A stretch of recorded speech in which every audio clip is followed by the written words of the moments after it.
Bonjour à chacun d'entre vous et bienvenue sur Séphiroth et compagnie. Alors je vous retrouve pour l'éclipse de lune, donc du 25 octobre, éclipse qui aura lieu dans le signe du Scorpion. Et donc nous démarrons, alors j'ai fait donc une roue médecine avec deux jeux, le tarot de la bienveillance d'un côté, puis Ors et Ombres autrement.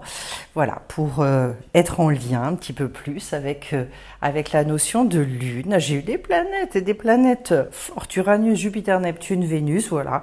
On est entouré là par les planètes comme si finalement, d'ores et déjà, on nous disait, voilà, le ciel est là, il y a une destinée. On nous rappelle aussi l'ordonnancement et comment on peut être soutenu pour être propulsé aussi sur notre destinée, sur notre mission de vie, etc. Ce que je trouve intéressant, c'est justement dans les dos de deck, ce 10 de terre qui résonne et avec Neptune, cette planète pleine de mystères, une planète ici qui est associée au côté mystique. Et donc, le fait de devoir passer par un moment où on est dans parfois des pertes de repères, mais en tout cas dans une grande spiritualité, en fait, on accepte avec cette planète, de lâcher un petit peu justement notre référentiel pour pouvoir s'ouvrir et aller regarder sur complètement autre chose. Mais pourquoi est-ce que c'est intéressant qu'il soit en lien avec le 10 de terre? D'ailleurs, j'ai l'as de terre juste derrière. C'est parce que le 10 de terre nous parle des gros changements de vie. Dans la matière, j'entends. Et donc, comme si on nous disait, les changements de vie que vous attendez vont être à la hauteur de ce que vous allez réussir à ouvrir, comment est-ce que je peux vous dire ça? Ne pas vous bloquer sur les solutions qui sont à portée de main, parfois aussi se bloquer sur le fait qu'on n'ait pas de solution véritablement. Ça peut parler de périodes où on est un petit peu dans une vacuité et où ce qui va créer et impulser quelque chose dans le futur, c'est précisément de ne pas renoncer à ses rêves et de s'ancrer en fait au niveau émotionnel. On le voit, j'ai un magicien au niveau du monde des émotions, de s'ancrer dans des émotions qui vont nous propulser, qui vont servir de tremplin en fait. Alors une période qui peut être en même temps déstabilisante si on n'accepte pas de passer par ça, mais en même temps une période qui peut être aussi extrêmement, comment est-ce que je peux vous dire ça, propice pour justement aller vers ce 10 de terre, les gros changements en question étant des déménagements, changements de boulot, enfin tout un tas de choses. Ça peut être, et ça peut vouloir dire que ce sont des choses auxquelles vous pensez, et que cette lune-là est très propice à des projections vraiment par rapport à ça. D'ailleurs, je démarre, on y va, je démarre par Uranus.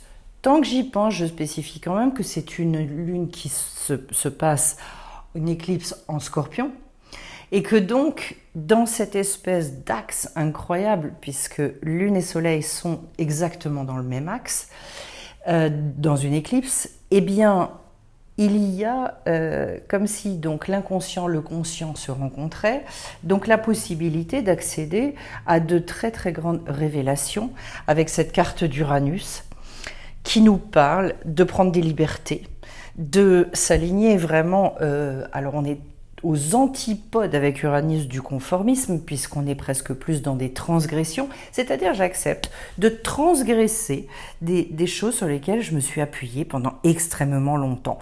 Le côté un peu plus, comment est-ce que je peux vous dire ça, un peu fou, un peu... bon, j'ai la carte du magicien ici, mais c'est au niveau du monde des émotions. En tout cas, je vous redis, s'appuyer sur vos émotions va être quand même très important. De toute façon, ce côté visionnaire, anticonformiste, vous amène à la Reine de Feu, qui est précisément le personnage le plus libre, en fait, je trouve, moi, de tout le jeu du tarot. Personnage dont Jodorowsky dit qu'elle fait refleurir des déserts, c'est vous dire à quel point vous ne pouvez plus chercher les solutions dans des choses que vous avez déjà envisagées, dans des choses dans des endroits en fait de nos vies où tout est sec, où quelque part on peut avoir un peu perdu l'espoir et se dire bon, je vois pas comment j'arriverai encore à y croire. Et bien justement avec cette reine là, c'est vraiment le moment de reprendre ça. Parce qu'en fait, elle est prête à le faire, elle est prête à repartir, elle a une énergie qui remonte. Et ça, on est dans la matière. Tout va dépendre, en fait, de votre capacité à recontacter en vous cette reine de feu qui a envie aussi d'incarner une dimension de géante. C'est une très très grande ouverture et là il est question vraiment de se réconcilier avec sa puissance extérieure pour pouvoir l'exprimer à l'extérieur, pour pouvoir comment dirais-je, que vraiment toutes ces désirs-là en fait s'expriment, qu'on les perçoive chez vous, dans votre regard, dans votre manière de vous comporter, dans tout ce que vous allez être amené à dire, etc. Il y a là, en fait, une envie d'élargir aussi son espace. Je pense aussi à quelque chose qui est de l'ordre du changement de sphère, puisqu'on a un 10 de terre, et qu'il est bel et bien, c'est bel et bien ce dont nous parle cette carte-là. Et la reine de feu, en fait, c'est le personnage pour dans le domaine de la créativité, pour faire un petit peu exploser en fait les murs qu'on avait pu construire. Et comment est-ce que ça se produit? Tout simplement parce que je m'écoute. D'ailleurs c'est rigolo parce que j'ai choisi donc pour mercredi le live, on en revient à changer de vie. Voilà, c'était ce que j'avais prévu de faire, comment on change de vie. Qu'est-ce que c'est que ce truc? Derrière, j'ai la carte de Jupiter. Jupiter, le bienfaiteur, Jupiter est connu comme étant la planète de la chance, une planète qui est d'un grand soutien. Ici, on l'appelle le bienfaiteur. Donc, voilà, c'est plus le moment des épreuves, au contraire, c'est le moment des bénéfices, c'est le moment d'accueillir l'abondance. C'est-à-dire que cette reine, elle va s'appuyer là-dessus, elle va regarder les choses. Donc, on est beaucoup dans, et je vais en parler dans le live justement, comment est-ce qu'on arrive à créer, à avoir ce pouvoir créateur et en restant dans le présent, mais comment est-ce que justement je prépare mon futur. Voilà, ça sera très intéressant. Bon, j'ai été inspirée puisque le tirage vient confirmer cette chose-là. En tout cas, c'est vraiment une carte et une planète de grands bénéfices en fait, où il est question vraiment de voir les choses sous l'angle de la chance, sous l'angle d'être vraiment épaulé, soutenu dans un moment particulier de sa vie en fait. Et ça nous mène au monde émotionnel avec la carte du magicien, qui est donc comment vous dire, le magicien pour moi c'est celui qui ça y est a décidé, il a fait un pas. Où il est en train de préparer le pas qu'il va pouvoir faire vers l'avant. Dans le monde émotionnel, ça veut dire d'abord qu'il y a quand même une grande réconciliation. On a accepté, ok, c'est comme ça. Maintenant, en fait, je décide qu'avec tout ce paquet-là, en fait, c'est pour ça qu'il doit y avoir un travail qui a été fait, parce que quand on est prêt à repartir, ça veut dire qu'on ne s'encombre plus des bagages. On est avec toutes ces expériences qui ont été transcendées, qui nous ont apporté un certain nombre de connaissances, d'assurances, de savoir. Et puis maintenant, eh bien, il s'agit avec ces outils-là de repartir. Donc votre monde émotionnel, en fait, on vous dit appuyez-vous dessus et puis agissez en fonction. Moi, je pense que ce que ça signifie très concrètement, c'est si vous ressentez des choses, du ras-le-bol, de l'ennui, ou alors une attirance pour quelque chose, qu'il y a quelque chose qui vous fait vibrer, que vous ressentez de la joie pour telle ou telle chose, eh bien, il faut y aller. Il faut faire le pas en avant. Et en fait, c'est le démarrage du démarrage. Ce qu'il y a de rigolo, c'est que je rencontre très, très souvent des gens qui me disent « Ah ben oui, j'ai ça dans la tête, tout ça, mais voilà, j'ai pas le matériel tout à fait qu'il faudrait, j'ai pas ceci. » Et je dis « Mais démarrez avec ce que vous avez déjà démarré. » Et bien ici, j'ai l'impression qu'en fait c'est ça, c'est cette impulsion à partir de la reine de feu qui, elle, va pas se poser toutes ces questions-là. Si au niveau émotionnel, vous arrivez à redonner cette impulsion, à vous baser dessus, derrière, en plus, vous avez la carte de Vénus, qui est donc ici notée en tant que porteuse de lumière. Vénus, on la connaît, c'est une carte de grande douceur, de grande tendresse. Elle est souvent associée à l'amour. La porteuse de lumière, ce qui m'intéresse, c'est que la lumière, c'est tout ce qui crée aussi. Donc c'est la beauté, c'est l'harmonie intérieure, c'est aussi tout le travail que l'on peut faire par exemple sur son corps également. Le côté très très féminin et sensuel des choses. C'est la petite touche finalement qui redonne aussi, vous savez, qui casse le côté qui peut être parfois rigide, avec Uranus d'ailleurs. Ici au contraire, d'ailleurs c'est en diagonale, eh bien en face de cette rigidité, on vous dit vous en faites pas parce que ce qui va vous nourrir, si vous repartez comme ça au niveau émotionnel, avec cette impulsion, en partant de là où vous en êtes, et que vous serez soutenu, vous passez par ce côté extrêmement tendre,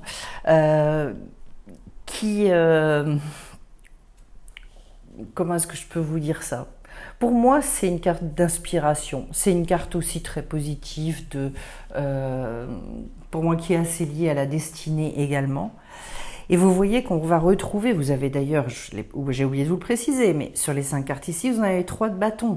Donc la créativité prime dans la matière, dans le mental qu'on va voir juste après, et au niveau spirituel, où on arrive carrément au niveau du messager.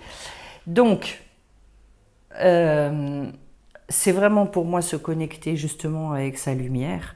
Et vous savez, la lumière, elle ne contient que des choses positives. Donc du coup, justement, c'est toute cette tendresse, c'est tout ce côté très très visionnaire, très... c'est ce qui fait vibrer aussi d'une manière globale en fait, hein, c'est la vie et ça met en mouvement. Donc si on se cale là-dessus, eh bien il y a un cercle vertueux qui se crée et puis derrière au niveau du mental j'arrive donc au 6 de bâton.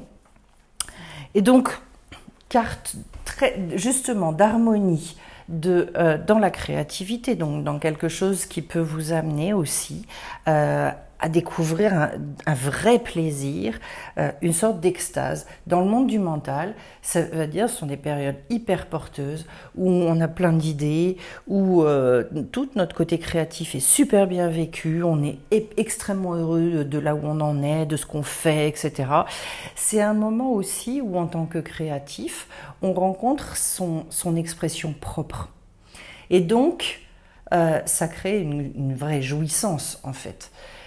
Là, ça veut dire, entre guillemets, ça y est, on est capable d'écouter tout ça, de se connecter à tout ça.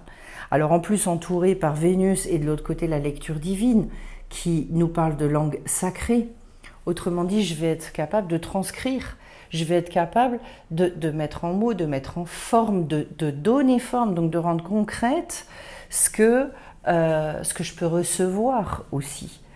La lecture divine, elle nous fait prendre un recul, elle nous amène à la sagesse, c'est celle qui nous donne aussi le sens des choses, la signification, la direction. Le résultat, c'est waouh! En fait, quand on en arrive là, de ce que je ressens dans le tirage, il n'y a plus de questions. Ça coule ce tirage, ça coule énormément. C'est très fluide. Et la langue sacrée, en fait, il appartient à l'homme de la transcrire, il appartient à l'homme de faire en sorte de la concrétiser, d'en faire quelque chose dans la matière. Avec le mental, c'est comme si justement il y avait cette transcription à faire, donc cette réflexion aussi à mener. Et puis au niveau spirituel, donc on arrive au messager de feu, qui est l'expression de toute cette subtilité des désirs. Le fait aussi d'être capable de repartir sur un nouveau cycle, puisque ce cavalier clôture l'intégralité des cartes mineures du tarot, pas seulement de sa couleur, mais également de l'intégralité des cartes. Je vous dirais au niveau spirituel ici qu'il y a peut-être quelque chose qui se relâche, quelque chose qui est beaucoup plus de l'ordre de l'évidence. Peut-être avez-vous justement eu les révélations du début avec cette carte visionnaire. Ce personnage, il sait également dévier toutes les énergies négatives pour, au contraire, attirer et rester dans les énergies très très positives. On est là sur le fait de se mettre au service de quelque chose.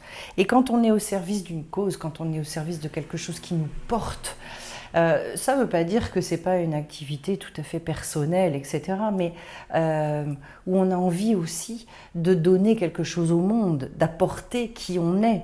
Voilà, même si c'est dans la peinture, même si c'est dans... peu importe, mais dans la relation à l'autre. À ce moment-là, en fait, il n'y a plus rien qui nous retient. Plus rien, parce qu'en fait, on est toujours aidé, boosté, pour justement être capable d'exprimer cette lumière et d'en faire bénéficier le monde. Voilà. Alors, ce que je peux vous dire avec la carte du milieu, intéressant d'arriver cette fois-ci à la coupe, de revenir finalement à la coupe, c'est comme si on vous disait, il y a une soif qui revient, le cœur qui se remet en mouvement, qui recommence à, vous savez, ces moments un peu... comment est-ce que je peux vous dire ça? C'est un 2, donc c'est quelque chose d'un petit peu jeune, ça. Mais en même temps, il y a tout l'imaginaire qui est capable de repartir. Et c'est à partir de là, d'ailleurs, qu'on peut revisualiser, recréer notre futur. Si on n'a pas ça, c'est dommage. Donc, en fait, on va être capable, après, d'aller combler ces manques, de savoir, en fait, et de s'y atteler véritablement. Au niveau de la construction, en fait, on est vraiment sur des visualisations, des projections à partir du cœur, et c'est extrêmement juste. Dans ce côté un petit peu foufou du cœur, voilà, sur un côté 2, parfois peut-être aussi avec des questionnements, parce que 2, ça veut dire aussi que il peut y avoir parfois des ambivalences, mais en même temps quelque chose qui se remet en vie très très profondément. Donc, sur cette lune, j'ai l'impression que cette fois-ci, on parle un petit peu de décollage. On parle d'alléger et de simplifier énormément de choses, de foncer aussi, en fait. Pour moi, il y a beaucoup, beaucoup moins de mental dans ce tirage.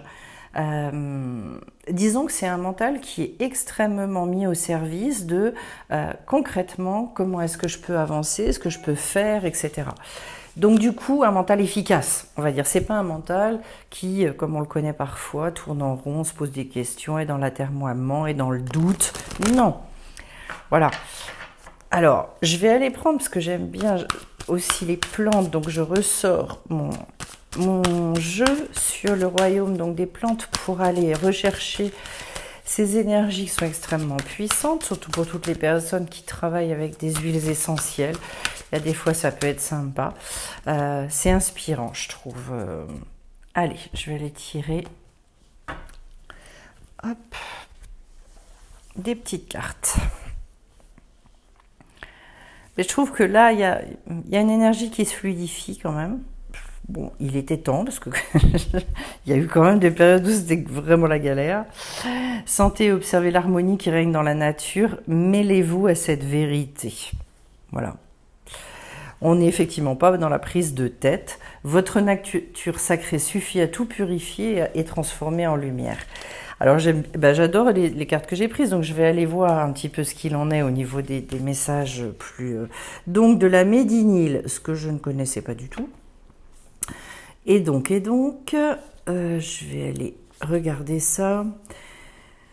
Chargé de la mémoire de ses origines, elle éprouve des difficultés à s'adapter à des endroits qui lui sont étrangers.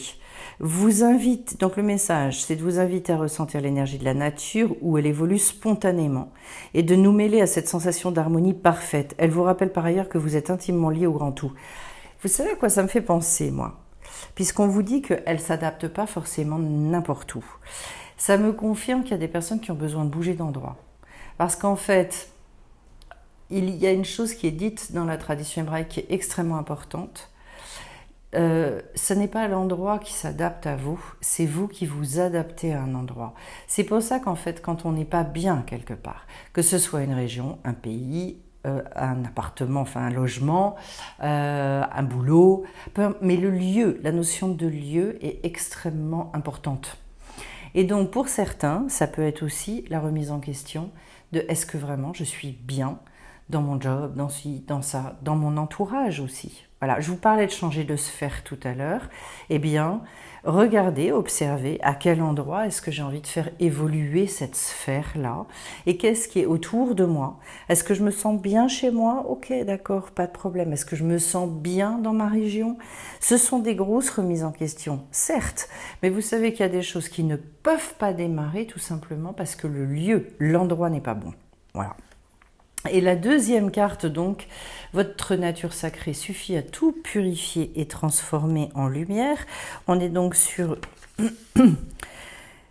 le nard. Alors, le nard est une plante très spirituelle et son énergie est un nectar ancien de connaissances divines. On fait des encens, je crois, avec le nard. Le côtoyer ou le sentir nous élève très rapidement spirituellement et nous invite à la claire connaissance. On parlait du visionnaire tout à l'heure. Le message est: est-ce que j'agis convenablement? La réponse est un grand oui. Faites confiance en vos dons. Ils deviennent plus purs et limpides que le cristal de roche. Wow, c'est joli. Et l'affirmation positive: je suis bénie par mes pensées, paroles et actions. Je rayonne d'amour autour de moi pour le plus grand bien de tous.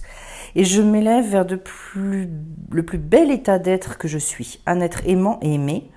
Merci pour l'amour de ma vie, merci pour tout le bien que je transmets autour de moi et que je reçois dès maintenant. C'est très intéressant tout ce qui est dit là-dedans, parce que justement, si vous avez des doutes sur la manière dont vous agissez, etc., on vous dit stop, arrêtez avec ça, vous avez vu que le mental n'a pas sa place ici. Faites confiance en vos dons. Ils deviennent plus purs et limpides que le cristal de roche. De toute façon, et quand on commence à se connecter à cette évidence, quand on accepte de se regarder avec cette partie lumineuse et douée, mais profondément douée, je n'ai jamais compris pourquoi est-ce qu'on n'acceptait pas de dire j'ai un don pour ceci ou pour cela, puisque de toute façon, par définition, un don, ça nous a été donné. Donc, on n'a pas à s'enorgueillir de quoi que ce soit. À la limite, on pourrait peut-être s'enorgueillir des choses qu'on n'avait pas et qu'on a réussi à acquérir avec du travail. Et encore que, de toute façon, on sait que c'est la vie qui nous a apporté plein de choses. Donc, mais le don par essence, c'est quelque chose qu'on n'a pas mérité et ça nous a été donné.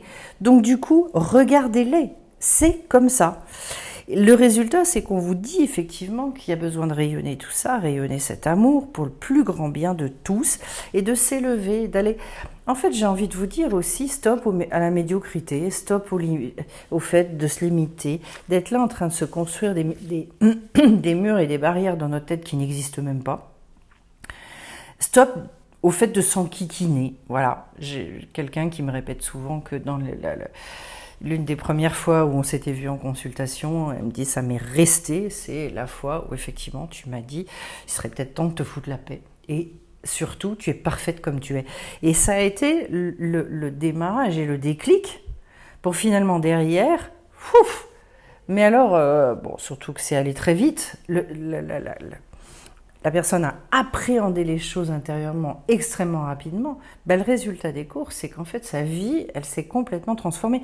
Je vous dis souvent, vous savez, les petits déclics, ils arrivent à créer des choses comme ça derrière. Donc, simple, faites simple. La reine de feu, elle se pose pas 3 questions. Et une grande disponibilité, parce qu'avec la carte d'Uranus, ça veut dire que de toute façon, faites pas avec votre intelligence. On veut vous révéler des choses qui sont largement au-dessus. Voilà. Et visez grand, visez haut. Le 10 de terre, c'est vraiment... Et ne vous limitez pas. Ne vous dites pas, oui, mais non. Là, on y va.